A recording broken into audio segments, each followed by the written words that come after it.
Good evening. For tonight's video, it is actually a repeat.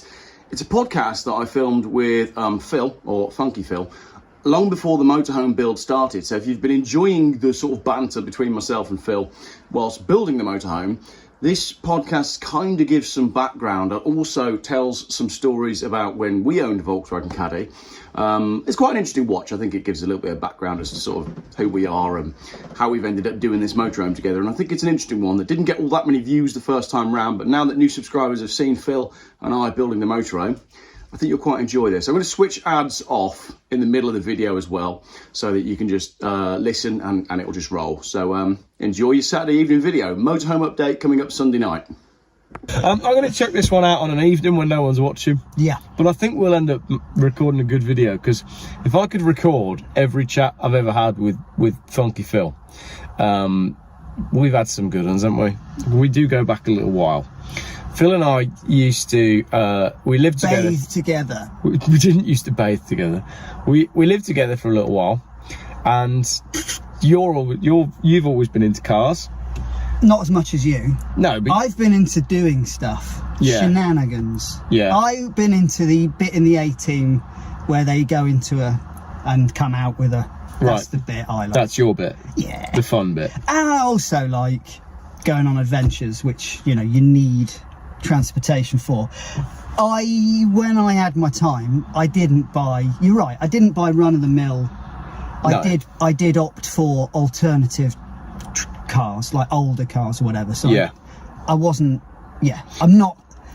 You've never been one to restore a car for the sake of restoring the car. The car, a bit like what I try to live, but I get a bit caught up with it. The car is something that allows you to go and do something else that is fun. Yeah, but you actually I think you actually have a bit of a fetish. It's a problem. You've got a problem. I've got a problem. I haven't got a problem with cars. I've definitely got many problems. We all have. But mine, it's the actual buying process. That's my problem. The procurement. The procurement is the problem, because I have to buy cars. It's a mental thing, and I have to buy cars. I do. I have to look all the time. I'm always looking, and then when I found the one, it's that car that's going to fix all of my problems, and then I'll have a week where I'm happy because I'm looking forward to going and collecting the car that fixes all my problems, right? And then I'm looking at the car with the seller, and I'm thinking this car is going to fix all my problems. And then 5 miles into the drive home, I realise this isn't the car that was going to fix all my problems, and I get it home and it's just another old car. And then I do it again. Yet you continue down this road. Yeah, because I don't want to. Perpetually. But if I continue down this road and I keep buying cars, then it means I don't actually have to deal with any of the problems that I'm trying to cure by buying the cars. Makes sense. Oh my goodness me. What? What a breakthrough. What a breakthrough. Man, that's like lying on the couch stuff. I've known this for a long time. But you certainly haven't ever. I've never put that on my YouTube. No. Or said it out loud. Because people are always like, "Oh, do you buy and sell cars to make a profit?" So no, I buy and sell cars. It's got real issues. Yeah, I'm trying to fill the epic hole that exists within my psyche by buying. I'm trying to fill it. I think we might get tears this morning. No, that was last night. Okay. I'm trying to. What happened last night? I was just really depressed last night. Oh. No, I don't know. I was just feeling real flat and couldn't find any cars to buy. But I'm okay this morning because I found one to buy this morning. Okay. Yeah, another 850 diesel. So are you literally telling me, unless you're buying a car, you're in funk? Yeah. Yeah, and my wife would agree with that as well. Like I'm only happy in the bit where I've found the car that I'm going to get, and 5 miles into owning that car, that's my window of happiness. What happens? I just get really excited. Like fizzy. Is it Christmas Eve? No, it's like it's a calm. Huh? I found the next car. I know when it's coming. So you're sorry to interrupt. So you've gone from a low spot to just. I'm just talking sort of addict. Yeah. You've gone from the depression to the. You're not on a high. No. You've just reached normal. Yeah, I'm okay then. Wow. So that's normal. You need to buying the car, or the process of, is normal. That's to normal. How do you get the high then, or do you never get? So we don't need to talk about that. Cocaine. Let's not go there. No, I just find that the high, and this is the problem with growing up, right? The highs are less and less as you get older. It's easier to get, and I'm not talking narcotics, it's easier to have highs when you're younger. But maybe that's because you're young, free and single, and everything, the world feels like it stretches out in front of you like a giant blank canvas. Maybe it's because that, like, I'm going to say something cliche, there's more opportunities when you're young, but I mean because you haven't done them yet. Yeah. So as you've done them, you've now, you know, reduced the amount of things there are to do. Yeah. And you start repeating, and that's maybe that's it. Yeah. So you need to find something new to do every day, and for you, part of that is buying a car. Yeah, because it's the unknown element of it. But once I've got it home, I don't want it. It's a problem, isn't it? Yeah, it's a good job it's not women. Well, I've done all that, but I've finally settled with one that works. Imagine that. Yeah. No, I've always been like that. There's, yeah, moving from one thing to the next to try and fill a hole that is. Until tomorrow. And you don't know this, do you? No. Until tomorrow, I just keep moving on. Yeah. That's the Littlest Hobo. Is it? Yeah, that's you, basically. Yeah, but you're a littler hobo than me. I might move the camera down a little bit. That's an 8-minute introduction to what I think is now going to be a long video, but we had some revelations within those 8 minutes. Well, yeah. Can we talk about cars? Yeah. Right. So, a couple of car experiences that you and I have had. You bought a Volvo Amazon and you came around my house. I don't think we'd known each other all that long at that point. Your Volvo Amazon I thought was the coolest thing in the world, and I've got a photo. I think it probably was one of the coolest things in the world. Yeah. It wasn't just a Volvo Amazon, was it? Because I've owned one since, and it was nowhere near as good. There was something about that one that you bought. Yeah. Didn't you go miles to collect it? Market Harbour. I actually bought it at night. For £1,000. Something like that. It was cheap. It might even been 800. It didn't have an interior. Yeah. It had seats, but it was spare steel inside. Yeah. And it was night. And it was dark blue, the vehicle, and it had a roof that was patinaed with rust. Yeah. And it was a proper risk moment. And I'm, unlike you, I'm very risk averse. And I was with somebody else and I was like, do I do this? Don't I do this? You are the most careful car buyer I've ever met. And now that we've been on the journey that we're going to talk about in a minute about your van and potentially buying a Skoda, I look back now, because I've spent 6 months with you trying to get you to sell your van and get a car. 6 months? Yeah, it's been 6 months. And now I look back and think, why on earth did you buy that Volvo? How did that even happen? The blue one? Yeah. Sorry, the first one. The first one? They were both blue. How did that happen? I don't know. I saw it. It might even have been, here we go. I meant to talk to you about this. Once upon a time, there wasn't I'm speaking to the choir here. There wasn't Auto Trader online. Yeah. Auto Trader was in a magazine. Can we also just say, for people that are watching, just to clarify, Facebook Marketplace wasn't even a glimmer in anybody's eye at this point. You had to do things the old way. So, like, we presume, I don't know whether we do, but nowadays, you can buy anything from anywhere. Yeah. There was a time when you bought stuff from it was like a few miles radius from around where you lived. I'm realising the internet existed when I bought the Volvo, and it probably was bought. But I wanted to talk about this other thing. And the catchment for your advert, when you were selling a car, was like your local area. Your county at best. So the availability of what, to people was far less. And also, I don't know how that worked with pricing things. Because, how did you... In the old days, you'd buy an Auto Trader, you'd find a car that looked roughly like yours, and then you'd price yours the same. You were probably basing your pricing on one car that you saw. Yeah, anyway, Volvo. Sorry, that was what year was it? It was a 64. Edit it out. Oh, 66. No, the later one was a 66. It could have been a 64. It was an earlier one. It had a different front grille that none of them had.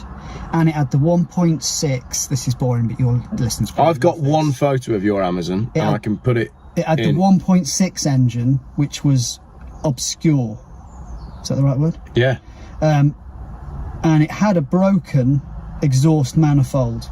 cracked cast iron unit, and apparently it happened to loads of them because it got so hot. Yeah. It was a poor design basically, but you try and find another cast iron exhaust manifold and it was like, okay. But that was the main issue with the car, which made it really loud. But when I drove it home, I was just in, like, it was just, this is nuts. I felt like the geezer in Rebel Without a Cause. Yeah. What's he called? Really famous, died young. Anyway, James Dean. Yeah, because it was just stripped. Yeah. It just felt like I was in a hot rod. It was weird. What was odd about it as well is... What was really odd about it was I only knew what it looked like in the morning. I remember coming out in the morning and being like, oh, it's not actually that bad. Yeah. Whereas driving home, I was like, what the hell is this? And it's got, they had rod linkages for your accelerator. So every joint in the linkage, because it's not a direct line, you can't have a straight rod, you've got to have, you know, universal joints to get round corners, to get to that lever that everyone loves to push under the bonnet when they pretend they know how a car works. Yeah. Oh, yeah, I know my way around under the bonnet. Anyway, if you put your foot on that, it jerked because it was quite keen, because it was a carb, I guess. Yeah. And as it jerked, your foot would move on the pedal, which would mean you'd come off the accelerator. But as you come off the accelerator, the car would then do that. You go back on it. And then you go back on it, and you'd be doing that. And it'd be like, bloody hell, how'd you pull away in this without... It was a real less, you know, you had to learn how to drive it. Yeah. Which is what they always say about old cars, isn't it? Yeah. But that went the way of most things. Well, I just remember following you in the Amazon, and you were tweaking it on a roundabout in Birmingham, sliding the back out. Yes. So, because it was a rally, basically. That it was a 122 heat. There was P in it, they call it, whatever, 22S. Yeah. So it was the sports version, which is why it had the 1.6. I can't remember, mate. It's too long ago, but it was cool, and I took it out for a spin and went on quite a long journey, and it was the best journey ever in it. Yeah. And I put it through its paces, and when I got home, it just wasn't balanced anymore. It was twin carb, and I just sold it. I thought, I can't be bothered. Like, life's too short to be able to only, you know, so. But you used it as your wedding car before that? No, that was a different That was the other one? That was the other one. Because you then got one for free. I got one for free, told that the engine was bob on. I remember... My fault. It probably was bob on, but I didn't empty the fuel tank before I started it, and it stood for years, and I think I just pulled crap through it. But I remember the battle that you went through trying to get that car to run right. Yeah, and then I sold it to someone and just got my money back, I think. Yeah. The Caddy. Boring. Oh, the Caddy. The Caddy. I've recently talked to somebody about the Caddy. Yeah. And I agree with you. The reason it was great is because it was fast. So... But it wasn't illegally Let me introduce it, because there's some stories on the Caddy, and then I want to talk about you jumping my Peugeot 306 over that bridge while I was drunk in the back. But the Caddy, I'd had a Volkswagen Caddy 1.6 petrol that I bought when I was young and dumb on eBay, and I'd always loved Caddy pickups. Well, why would you not? Why would you not? And then it was, I think... Boxing Day. I'd not long moved into our house in the Green, Acock's Green, for those of you that know it. A lovely place. And you sent me a link. It's probably Boxing Day. I was at home with my family, my parents, and you sent me a link to this. I didn't send you a link. Did I find it? Yeah. It was on a forum, wasn't it? I think you led the whole thing. It was on a Volkswagen forum back when you used to go on car forums. Yeah. Because it was pre-Facebook. Yeah. And it's in Sheffield somewhere, or Barnsley, was it Derby? It was in the hills. It was somewhere up north where people had accents. And it was a 1.8 GTI engined Caddy, and it looked rough, didn't it? And we probably drove up in my car. It was, yeah, it had a 5-speed gearbox, but those of you know that the hole in the transmission tunnel is only big enough, do they call it the gate, I don't know, for 4-speed. Yeah. And because on the 5-speed, your reverse is off one end and your fifth is off the other end, you're adding on. So you could either get reverse or you could get fifth. I remember this. And if you'd been in fifth, you were going to struggle to get reverse. But it was terrifying when you first drove it. And also there was, I'm pretty sure it was really difficult to tell between first and reverse. And you'd be at traffic lights. Yeah, you'd scare people. Because you'd pull off and it'd go green and you'd be like, oh my goodness, now I've got to try and put it in first. I'd forgotten all of this. And it's like, why is this so like... And you're getting ahead, right? Sorry. So, yeah. So we get up there to look at it. Inducing. We get up there. It's 500 quid, which now just seems crazy for a GTI engine Mark 1 Caddy. Yeah. It's 500 quid. It's sort of red. It was a similar experience to buying that Volvo. It's like, are we going to get home? But I remember I got up there and I looked at it and I was like, this is not worth it. But £500... Really? I thought it was the other way around. No, £500 must have been a lot of money back then, because I remember looking at it and looking at the bed as well, which was almost rusted out. There was holes all in the bed, and I remember looking at it thinking, this isn't a good idea. But you were all like, it's great. And I think he let us take it for a test drive without him, I think. Yeah. And that's the sort of thing that does it for me. Yeah. Because it was just like, okay. And he was a Volkswagen guy. He had a bay window as well. And I'm sure I've got some photos of this. I haven't got many photos. Anyway, we buy it. You drove it home. Do you think he didn't think it was going to last very long? No. I think he knew exactly what it was and knew it was cool. Yeah, but why did he sell it for only 5? Because it was still cheap then, wasn't it? It wasn't cheap though. And it was rough. The paintwork was all over the place. And it was... But there's ones that are rougher. Yeah. Maybe because things like the gearbox, you've got to really find somebody that's stupid enough to take that on. Yeah. And we were. And it was Boxing Day.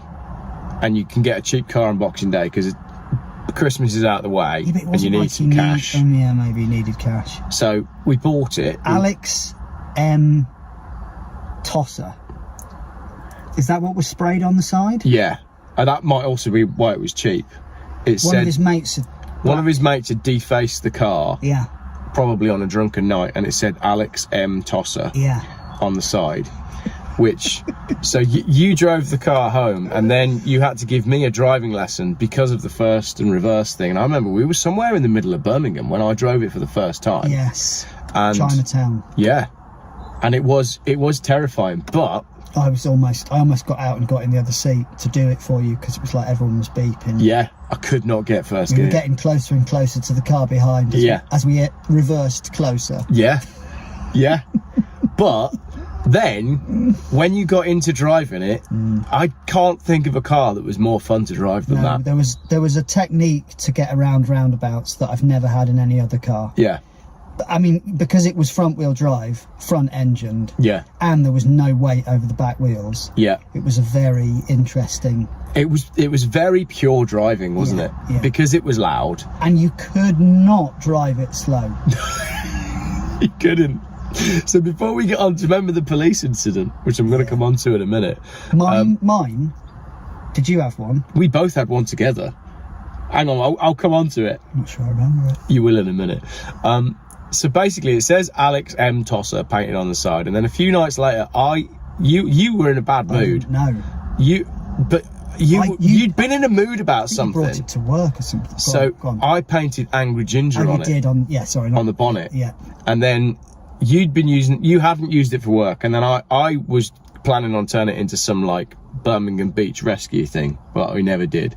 So I painted one panel black, thinking that I was going to then sign write on top of that one black panel, and then me being typical me, I overdid it, and then I was like, oh, I've done half of it, I might as well carry on, and I carried on the rest of the truck. This is spray painting a truck on a domestic terrace street with cars everywhere with no prep, no masking. I'm so glad I was not there. Yeah.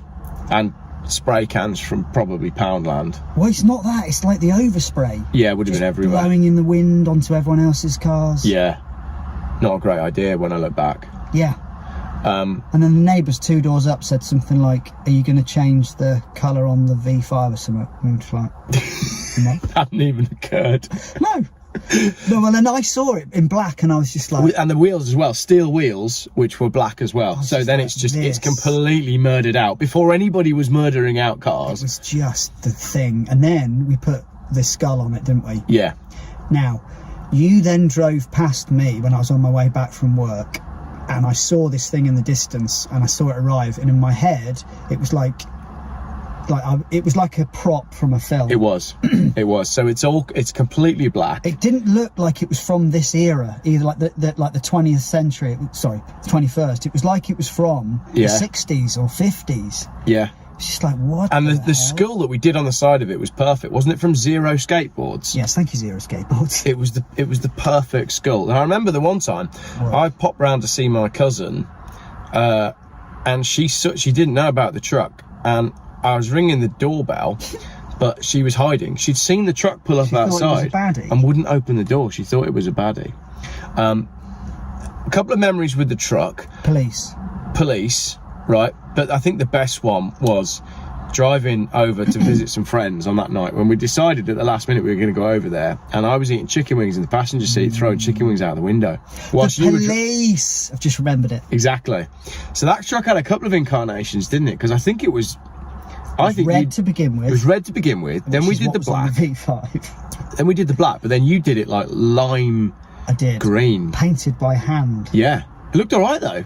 Yeah, I think it looked better in black in hindsight, but yes, it did look all right. Before we move on to the lime green iteration of that car, when it was black, it had no front bumper, did it? No.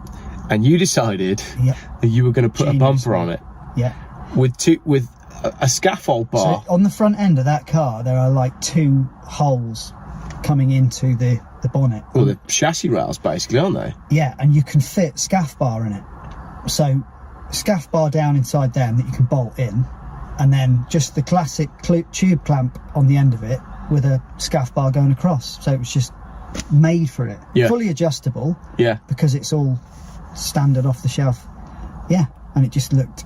It looked wild, because it was hard as nails, because it was just a scaffold bar for a bumper. Yeah. And then didn't you get pulled over by... So then I was on the...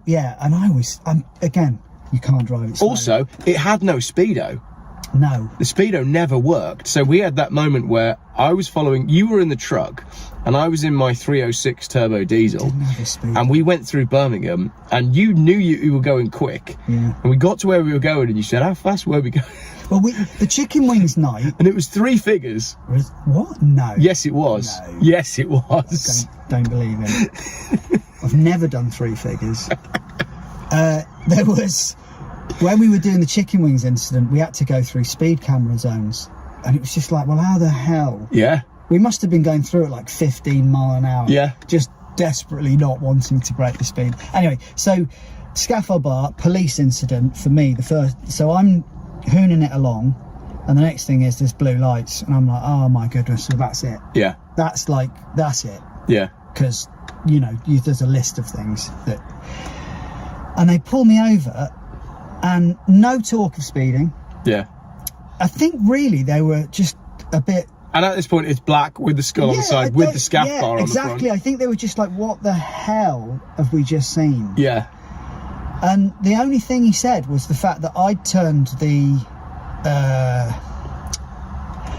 tow bar covered up the number plate. And that's all it was. D217 RBV, or it might have been D127 RBV, but if you've got our truck, we'd really like it back. Yeah.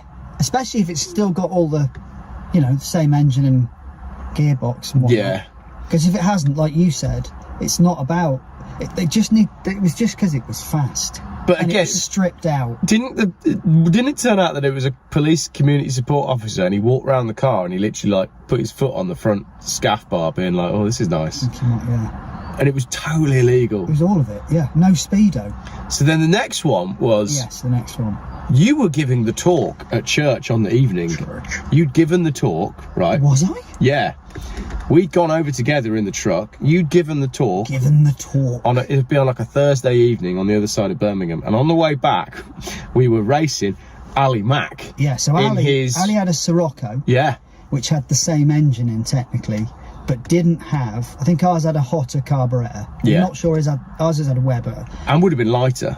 Hit ours? Yeah. Yeah, definitely. So we gave him a razz, he followed on, and we got to a roundabout. We got carried away. Yeah.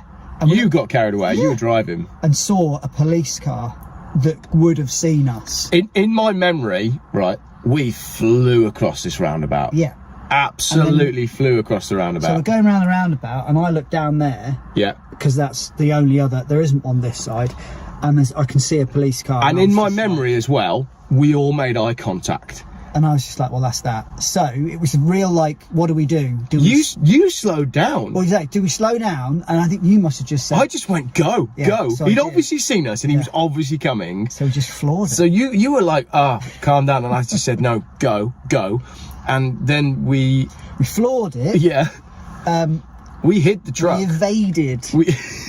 So and then we just pulled off, and then pulled off again, and then pulled off again, and just parked up in a car park, and just doors closed, and just walked off to a pub. We hiked through a field and went to a pub. Yeah, and got into that pub feeling like the Duke boys. With grins all over our faces.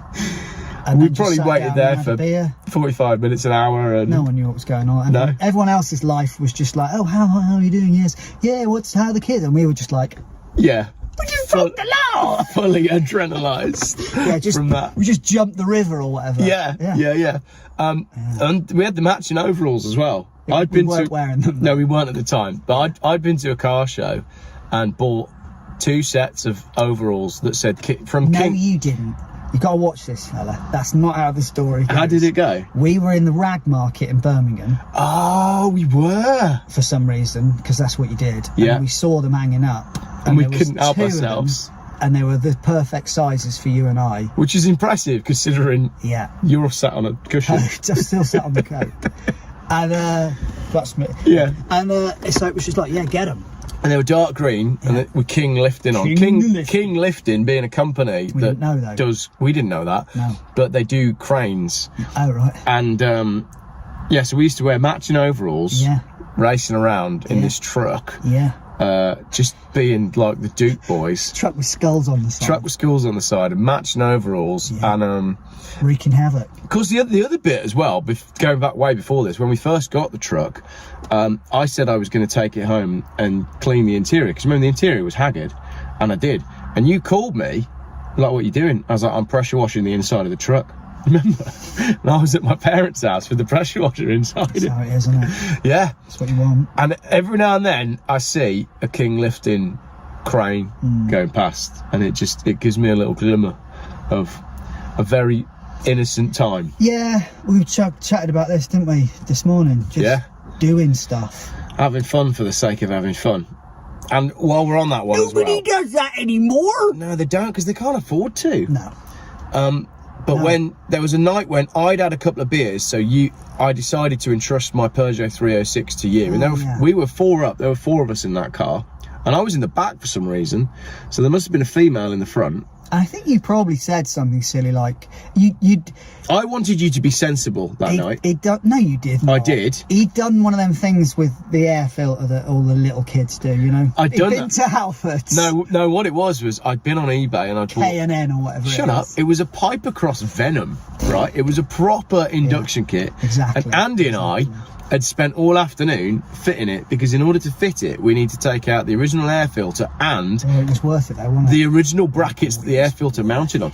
And we ended up with a piece of wood and a hammer knocking out the bracket at the bottom of the engine so we could fit this Piper Cross Viper. It was a Piper Cross Viper. There you go, people. Andy remember it. Google it. Anyway, we fitted this thing, and it must have been the same day. And I'd obviously done my usual thing, which was drunk too much. And you said something like, just push the pedal so you can. I mean, because it's a turbo diesel, it'd probably go or something. You could hear the induction. Yeah. So I had to go, and then lo and behold, we were going over a bridge. And we were airborne, right? And the suspension definitely bottomed out. We probably weren't airborne, but it felt like we were. It felt like we were 6 meters in the air, 30,000 feet. And my ears popped a lot. At the time, I was just like, "What is going on?" I'm in the back of my own car, and it's in the air. Just one of those like absolutely quality moments. Anyway, we all arrived home safely. We did. Yeah. Yeah, we never got any real trouble or Because you didn't in those days. No, I don't think. Well, this is what I was wondering the other day. Not that I want to advocate for any of this. But notwithstanding the fact that all of the things that we've described about driving those cars, you now couldn't do because of the low emission zone in Birmingham anyway. You'd have to pay for it. I was more wondering whether you could just, whether there might even be fewer police presence. You know, you can just do anything. Whether half of the stuff. Yeah, I don't know. Anyway, let's not. What, these days? Probably shouldn't go. Yeah. You might be right. Yeah, like I was considering just buying a scooter. No, I don't want to. No, but I think I'm an upstanding citizen, mate. I think, and I was thinking this on the drive here today, we've got to a stage now where particularly people from abroad, I think in countries abroad, they're now saying, if you go to Britain, it's a free-for-all and you can do what you want. Which is in line with what you ended up thinking then. So although we think we can't get away with it anymore, it's mental. It's a mental change. We think that we can't get away with it, but you probably could.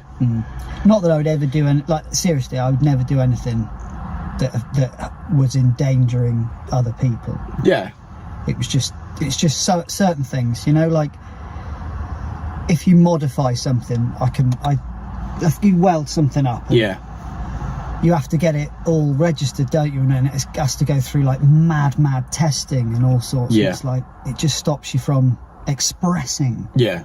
Because what we'd really like to do is get a Volvo estate, lock the roof off, make a safari bar system for it with some spot lamps on the top. Yeah. And have like a converted, lifted Volvo 850 Safari. Or just make a push bike that's like 5 meters long.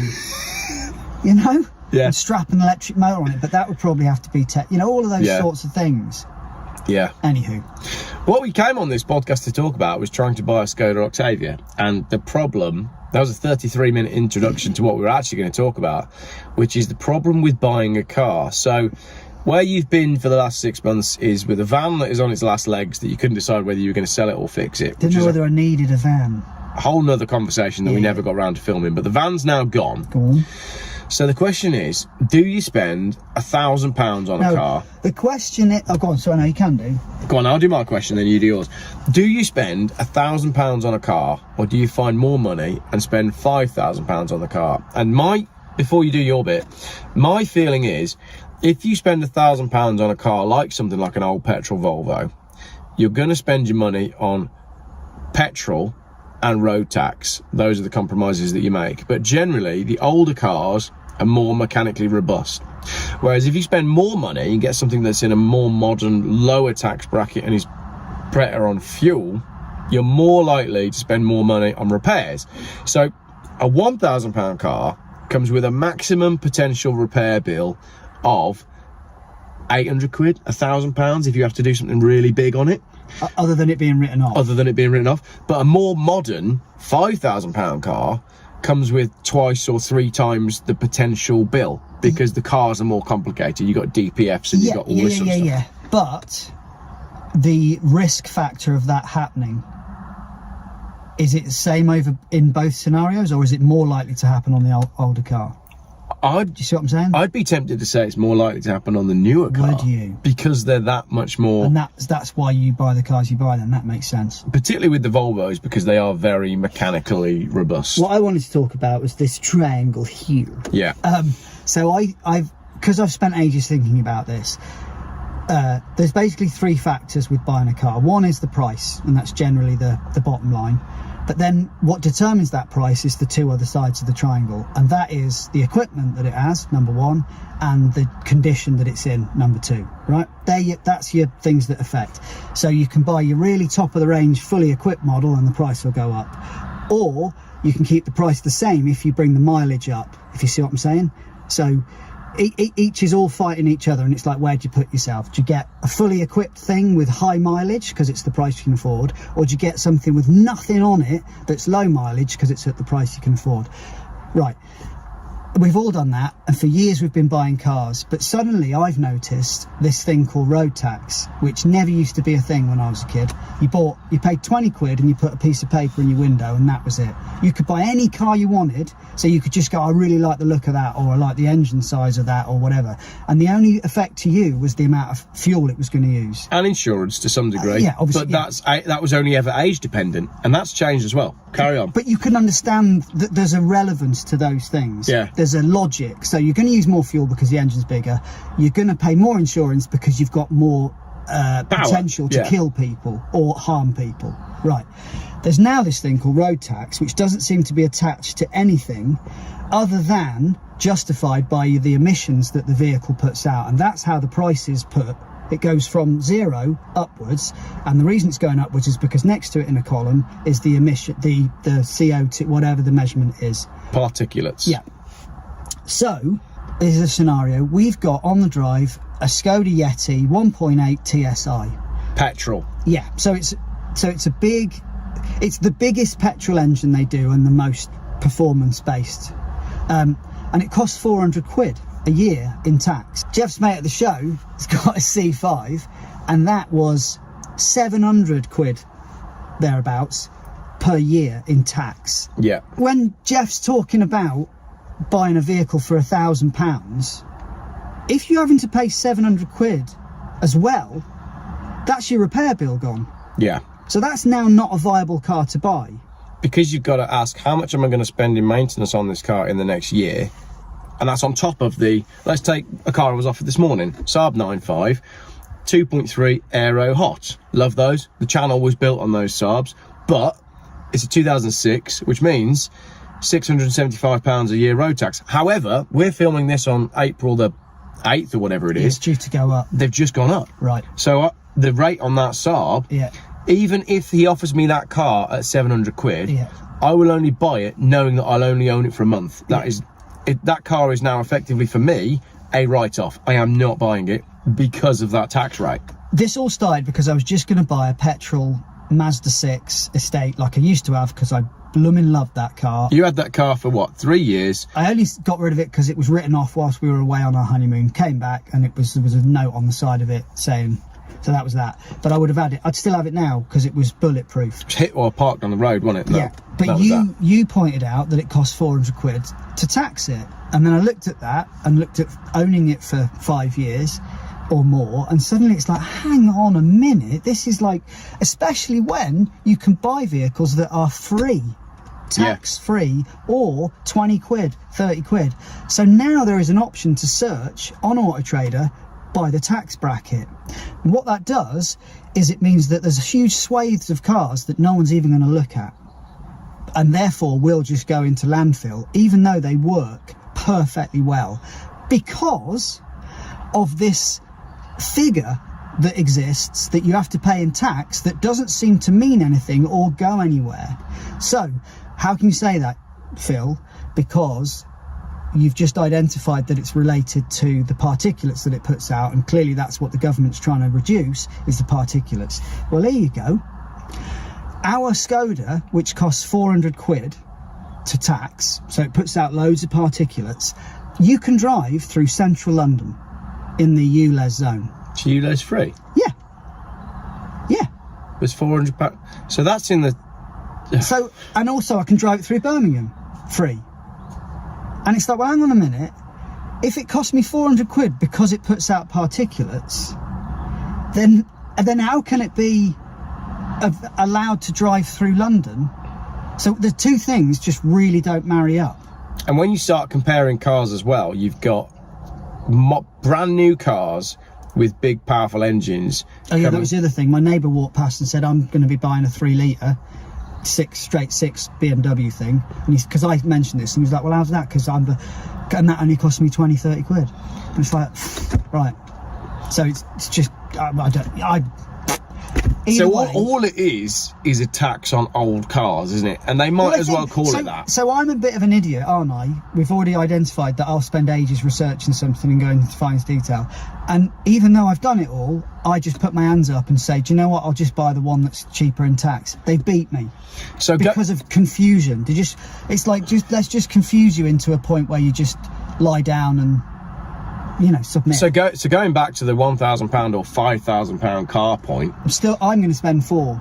You're going to no, but I'm going to go at the top, because my view is, because I'm keen, I'm going to make sure I get something that's going to last at least 4 years or 5 years, and I'd rather have the refinement that vehicle offers me, like my phone will attach to it without having to use whatever else. Yeah, it's got all the comfort and whatever else, and it's dirt cheap on fuel because it's got the newer So it'll do like 70 miles to the gallon or whatever, rather than buying something that'll last 1 year, but that'll be less good on fuel, have none of those. Do you know what I mean? Yeah. I don't want to go, you know. Yeah. People are clever enough to. But it's the mechanical robustness that concerns me. Which is why I was going to buy the Mazda 6, because I just felt there's nothing on it. 2 litre petrol, 1.8 petrol. Yeah. But I can't spend 400 quid a year on nothing. So It there's makes no sense. So there's your case in point. You have a perfectly good car. Yeah. That, I mean, the Mazda 6s, particularly with the petrol engines, rust was the only killer with those. Yeah. Mechanically, yours was superb. Yeah. It was fun to drive, great gearbox, great sound system, great car, forever car. Yeah. But yeah, it was basically, we've designed a car, and this is it. Like, you don't need to do anything else. Yeah. It does everything it needs to do, and that's what it was. It just wasn't great on fuel because it was a petrol, but it never went wrong. So what's your trade-off? Yeah.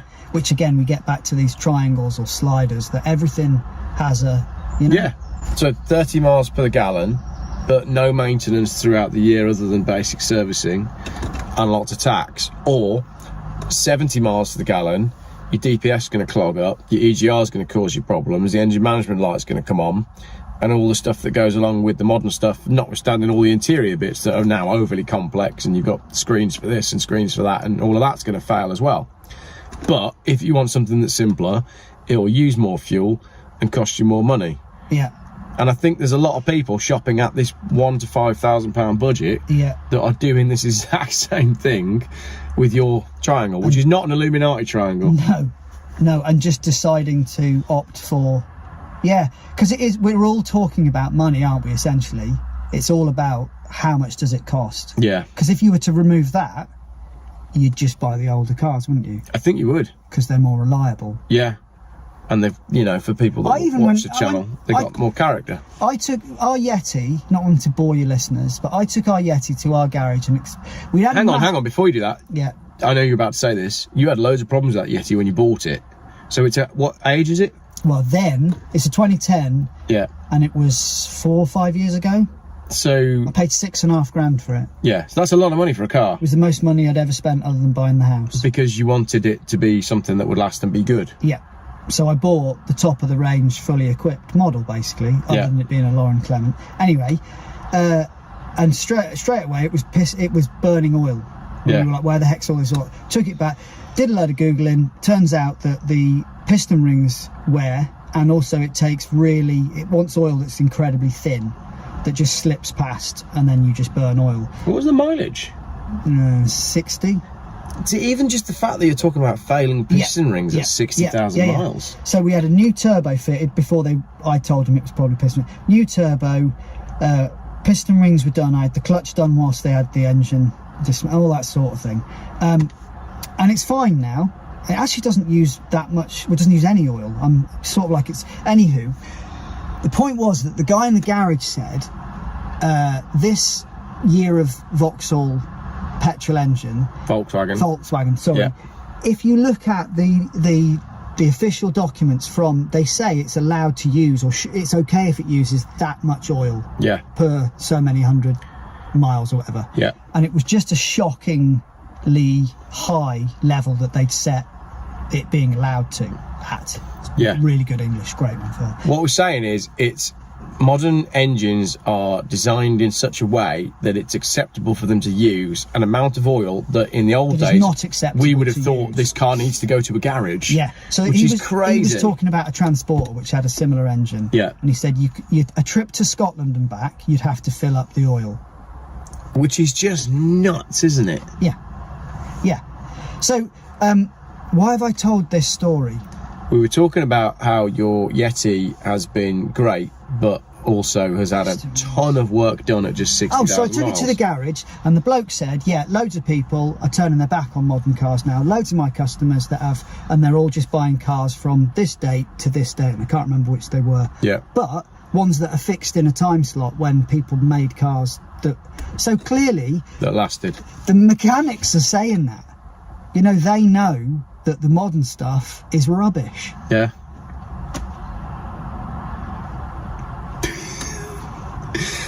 a pretty good conclusion though, because you and I have been back and forth on different cars for that long as to what to buy, and it is difficult to then make that decision. But you're going to be forced into buying them anyway, unless you're happy to spend 700.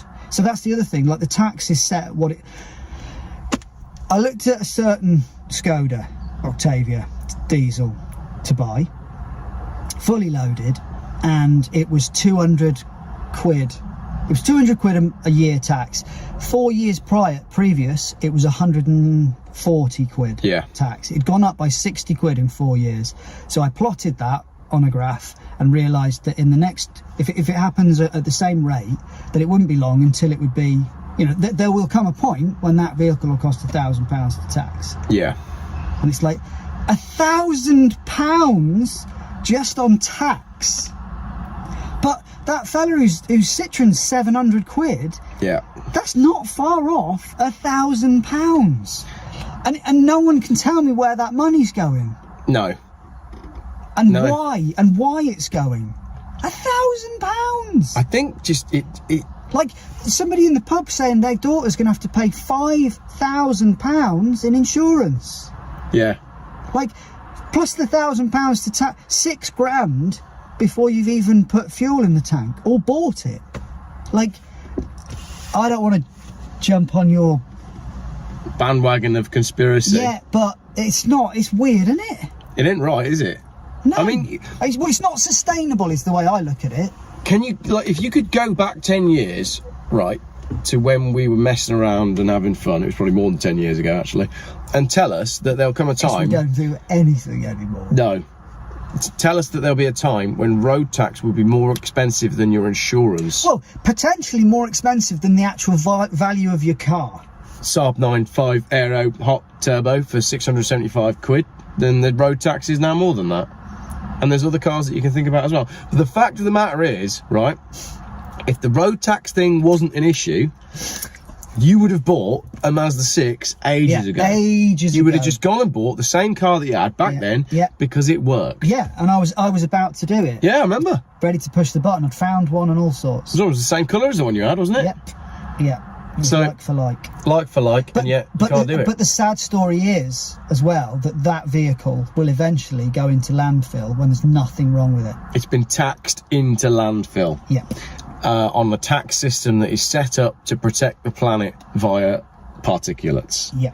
Which doesn't anyway, because I can drive my Yeti into Birmingham or London. Yeah. Even that costs £400. Speaking of going into Birmingham, I've got to go and interview the new potential mayor of Birmingham. It's like my segue into that then. That was quite good. It was quite professional, wasn't it? Yeah. I'm off to interview the new potential mayor. As if you... this is funny. So we've just recalled some shenanigan tales. Yeah. You are going to present yourself as if you're squeaky clean. Yeah. To the prospective mayor. No, I don't need to present myself. Mayor of Birmingham. What's going to be funny is people in the comments are going to be like, Geoff, you're always so good in these interviews, and this guy's the only one that's managed to like derail where you've been going with stuff. But no, I am essentially just a man in a car who wears a hat. You're not even saying man anymore. An man that sits in an car wearing an hat, presenting stuff to the people. So I don't need to pretend that I'm anything other. Are you wearing shoes? I'm wearing shoes. I am wearing shoes today. Yeah, because the weather's crap. Somebody's had me flip-flops. Yeah, exactly. But anyway, I don't need to pretend to be anything to interview this potential mayor because... Are you doing it in the car? Yeah. Oh, yes. What do you do in the car? Does this potential mayor know of your channel? She found out about it yesterday at an event that I was at. That I was a guest speaker. And she was happy to get in the car with you. I know. Yeah. Yeah, after what I said yesterday that won't be going on YouTube. Did you meet her before or after what you said yesterday that won't be going on YouTube? Before, and then I spoke to her after. And she was still alright? And she was still okay with going on the channel. Right. So she's not going to be the next mayor of Birmingham then? No, the thing is, she is standing as mayor of Birmingham for Reform, the political party. I think I'm too hot. Yeah, well... I'm very pink, aren't I? You're a bit pink. We're finished now, though. Okay. Open your door. So she's standing as mayor for reform. Yeah. The Tories, who've also got mayors standing and lots of people standing in elections, have got a £50 million budget to win the next election. They're going to spend £50 million to become mayor. I think it was £50 million, because I said to her, £50,000, that sounds like a lot. She went, no, 50 million. One donor. She's got it. No, the Tories. But she isn't Tory. No, she's put up £10,000 of her own money to stand. Well, that's not going to be 50 million, is it? Well, this is where alternative media, like Ann Man in Ann Car with Ann Hat, yeah, and Ann 100,000 YouTube subscriber following can help.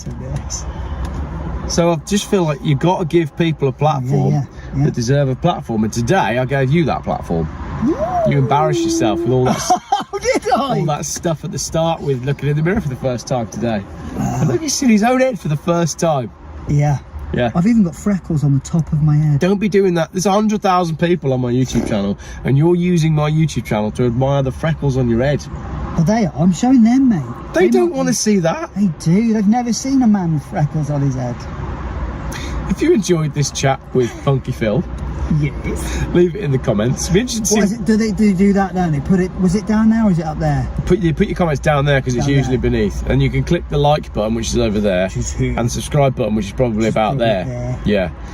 And then what I'll do is I'll keep an eye on the analytics for this video, and I'll text you next week and be like, Phil, you're 0. You're on -5 subscribers. Yeah. Well, that's it. Yeah. I feel like there was some really good chat buried within a lot of humour, but you might put people off with your first 3 minutes. Well, edit, mate. That's what you're in control. What I'm going to do is I'm going to edit some of your good sections and put that at the start as I like coming up. Just edit this. Really edit it. No, like, I want a good job of editing. I want them to see. I want them. I want them to see you being born on the video. Being born. That's basically what happened. This is what I probably look like. You came alive. I'm not much bigger, and I'm bald. Yeah. With freckles on my head. Well, I've enjoyed making a podcast with you. It certainly won't be the. If you click on these freckles. Certainly will be the last one. Yeah. No, I reckon they'll like you. I reckon people in the comments will be like, why hasn't he got his own YouTube channel? And then you need to make your own YouTube channel. Because the other bit that we haven't said is, he is an incredibly talented man at making stuff. And maker. Yeah. That sofa that but you made. No one makes anything anymore. No, they don't. They don't. Because I was thinking about this the other day. Sorry to hijack. Yeah. But no one makes anything. I'm going to shut my door because I've just realised there's more I want to talk about. No one makes. You're all right. Yours is fine. It's just I got the motorway. No one makes anything. No. So all anyone does is either work for a bank, work for something to do with computers, or work for a supermarket. Because all that works nowadays is food. Like, people just need food to live. So supermarkets are doing really well ever since COVID. Yeah. And banks are doing well because they always will. Yeah. And like Amazon's doing well. Yeah. But you try and get yourself a job in manufacturing. Yeah. Like, so yeah, I'm talented at making stuff, but no one makes stuff anymore unless you're Chinese. And if you do try to make something that is good quality and put it on the market, what will happen is it will be copied by someone that's making it in China. Which is what has happened with my stuff. Which I knew would happen anyway, but I thought I'd have a bit longer. Phil's business for a little while was making high quality welded steel furniture. Yeah. Good quality stuff that will last forever. Yeah. And everybody wanted for a while. I found my way into doing sink units, vanity units, and people wanted them. And then before long, the Chinese versions showed up in I say the high street, but the internet high street brands, and they were like half the price, and then that was it.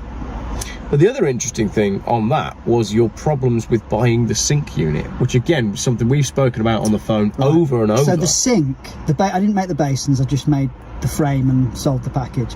But the basins, I've had to reduce my offering by 4 products because the basins became obsolete.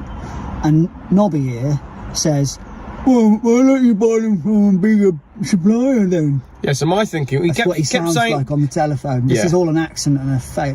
So why don't you buy? So then I said to him, what, like IKEA? Can I just translate that? I said like IKEA? Why don't you go to the person that's supplying the sinks, who's clearly got didn't low... say that. Because you're buying what 2 or 3... What you said was, why don't you go to a bigger supplier? And I said, what, like IKEA?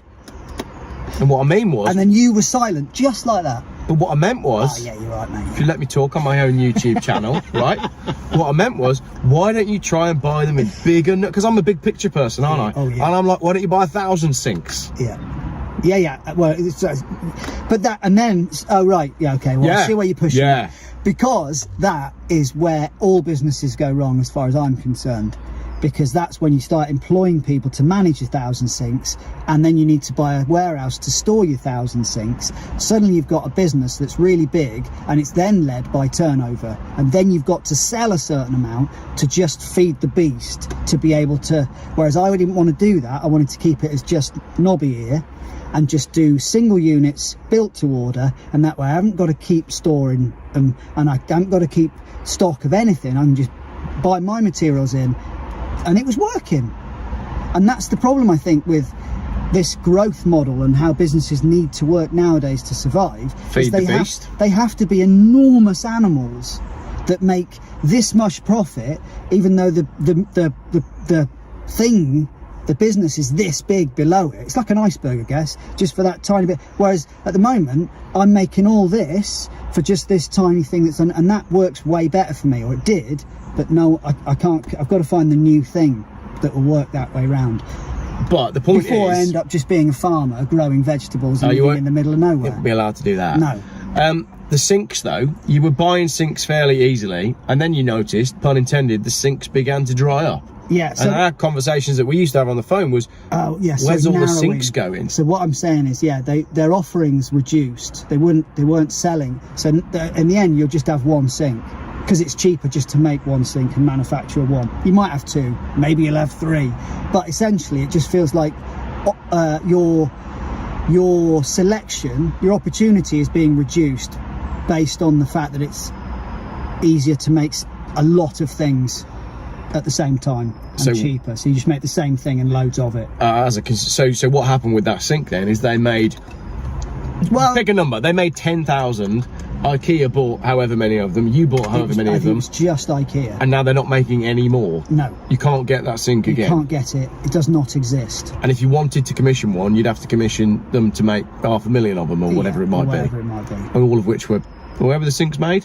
I've no idea. Well, the way, I don't want to talk too much about, because I don't think anyone cares, but the way IKEA works is it doesn't have one factory, it has loads around the world. Yeah. Maybe even loads in one country. And it just commissions. Well, IKEA's loads in one country. You say people don't want to know, but I think they do. I think if they're watching this far. A bloke I used to work with when I had a job working for another company used to produce a certain piece of furniture for IKEA, and it had to reach, it was his bread and butter bit of his business. Yeah. So he would have said, we'll sell this amount of time per week or per month to making stuff to sell to IKEA, and then at the other bit of time I'll make my own stuff, so, if that makes sense. But he had to work to very strict standards. Yeah. And it wasn't branded with his brand, it was branded with, you know what I mean? Yeah. So, but he was just a little company. It wasn't like he was, he didn't have IKEA written outside his factory. But he was making the products for them as the bulk of what he was doing. But what's interesting as well is IKEA keep popping up as funders of stuff that isn't good. So a lot of, I won't touch too much on it because I know you don't like to talk about it, but like C40 Cities, for example, which is this organisation in London, and a lot of these non-profit organisations that have a lot of influence on what's going on in the world, when you look into who's financing them, IKEA is one of these names that keeps popping up. Right. For what's there? I don't know. No. And they do a lot of bad stuff with claiming that they're making stuff out of renewable wood, when then it turns out that it's really not, and there's spy cameras, and then the spy cameras all get kicked out and everybody gets beaten up, and there's a lot of weird stuff that goes on with IKEA. And how much of that is like, when your business gets that big, is it inevitable that you end up there? So we drove up to IKEA the other day, and I had a moment where I was on the way up the Teletubbies track as you go in, and there's cars coming in, there's cars coming out all the time. Yeah. So for cars to come out all the time, there's cars going in all the time, and it's like every single one of them cars, you could stand there with one of them click things and just go, right, well, the average spend is what, 30 quid to 50 quid maybe should we say, I don't know what it be. I'd wager that it's more. Click, and it's just like I'm just watching them going cha-ching, cha-ching. Like, it's just mental. It's probably the same for a supermarket as well, obviously. But conveyor belt businesses, just massive animals that have no. Anyway, don't. But it also but it also means that everybody owns the same stuff. Yeah, and that's part of what I'm saying. We're going to get to a point where there's one sink and everyone's got it. Yeah. Which, like, fair enough. Like, it is just a sink, and there's more to life than washing your face. But what happens psychologically when you grow up in an environment where everything is the same? Yeah. Do we then lose the artistic side of our expression, or is it emphasized more? I don't know. But in the old days, you'd buy your house for 30 quid and then you go to like your local furniture maker, and your furniture maker would come around and look at your room and build something, or you'd go to someone that built something special that you would keep, or you just have the piece of furniture that your grandma had. Exactly. It still works, because why wouldn't it? So then you end up where we ended up with the car thing, which is the modern cars are disposable, as is the modern furniture. Yeah. Because anybody who's ever built anything from IKEA and then moved house, you don't take it with you, do you? You skip it, and then you don't even burn it, because it's not even worth burning. No. So everything, you've seen that I've got a bit of an adversity to the conspiracy theory thing. I think there's stuff going on, but I don't think there's necessarily an agenda. I just think people are so short-sighted now, because they're all focusing on money, that that you're not paid to look at the consequences. You're just paid to get on with your job and get it done. And it's like, that's why I left the job I was in, because they started introducing products that just were nobody needed them. Yeah. It was like product for product's sake. And I remember being at a point where I was telling my boss, and my boss was like, keep your mouth shut, you can't say, and it was just like, okay. I was like, oh, that's just not for me anymore. But the point is, I just think no one's really looking at the consequences of what's going on, because it costs money to look at the consequences, either to pay somebody to do it, or to wake up and not do it, and then that's going to cost you money. Do you see what I'm saying? Yeah. Like, money is so important that we are basically cutting our heads off. We're just killing ourselves for the sake of money. But because it's not instant, because it's not thinking of Monty Python with the what's your favourite colour? Green, and blue. Because it's not like that. It's delayed, that decision of making money. No one's aware of the consequences, and so it doesn't affect me, so fine, I can get away with it. But inevitably, all it means is everything's out of control, and no one's really thinking of the future. It took me back to that Fear and Loathing quote there from the long monologue, where he ends up saying what the thing everybody's scared of is the fact that nobody's actually standing at the wheel. Yeah, and that's what I think. Yeah. That's how I feel, that nobody, that's a really nice way of putting it. Yeah, no one's in charge. No one's in charge. We're just all a bunch of kids trying to do what's right, but we've been programmed to believe that money is the way to succeed, and it just isn't. So where we'll end up is with the old adage of, when the last tree has been chopped down, people will realise that they can't eat money. Oh, the old Moai. So do you think that Rapa Nui, total collapse is the inevitable final destination of Western capitalism? I'm realising that I've said way too much, and I would have turned me off. I don't think people will have turned off. I think people will have, I think if they've got through you looking at your own face on my camera live on YouTube. I don't want to be labelled as a weirdo. I don't want to go to the pub and somebody say, I saw you on... No, you won't have seen it. No one will have seen it. And then I'm having to I'm just a normal citizen of this world, but... I'd call you, you're a high grade citizen. But You're a high mentally functioning citizen and a good one. So you're the sort of person that talks to people when you're out walking your dog, and you need that. But I feel like if there were more of you in the world, right, the world would be a much nicer. We wouldn't. No, let me finish. Yeah. If there were more of you in the world, the world would be a much nicer, friendlier place, but no one would get anything done. Exactly. That's what. Yes, and you wouldn't have technology like we have it. You'd have rudimental stuff. Yeah. And I think that's part of my, like, that's the bit I can't remedy. I've got another friend I talk to very keenly likes to I have another friend that likes to point out that money isn't inherently evil, like guns aren't. Yeah. Which I get what they're saying. But I do think because we have gotten, I've always had this thing about business, because it's like business. Money makes the decisions. You use it as the thing. Should we? It's like scrapping a car. Do we scrap it or don't we scrap it? Well, how much is it more expensive to fix it? Therefore, so the money makes that decision. But the ethics might say something else. The ethics might say, well, no, because we don't want to put it into landfill, and it's only this component, and most of that amount of money is because it costs someone's labour to fit it. The part isn't expensive, it's just the labour, the time involved. It's like you and me doing a fuel tank on a 417,000 mile Renault 19 next week, because I can't bear to let that car go to scrap. So it's like the money says scrap, but why is money making the decisions? That's what I'm saying. Yeah. Especially when all your listeners will know that it doesn't exist, does it? That's the other weird thing. Yeah, so it's not based on anything now. So you've got this thing that's making decisions that isn't even real. Yep. Yeah, which is why I just want to run away, Joe, and live somewhere warm, and look at views, listen to birds, and have all of the basic things covered. But doesn't everyone wake up, Phil, stop being such a nonce, get on with it? Join the rat race. Join the rat race. Buy yourself a mug. Difficult to escape the rat race. Anyway, I need to go and interview a mayor. A mayor. I was thinking she's gonna. Is she funny?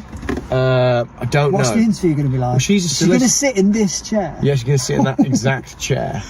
She's going to sit on your couch. I'm going to ask. It's going to be funny to see if she's. Is she taller or smallier? Smallier. Than Funky Phil. Yeah. The other thing we haven't talked about. Can I? Yeah. Well, I mean, we're an hour in. We might as well carry on. In the other video. Or should we give them like something to look forward to? Is that the thing? I don't know when this one's going to go out, because I'm going to have to edit it. Yeah.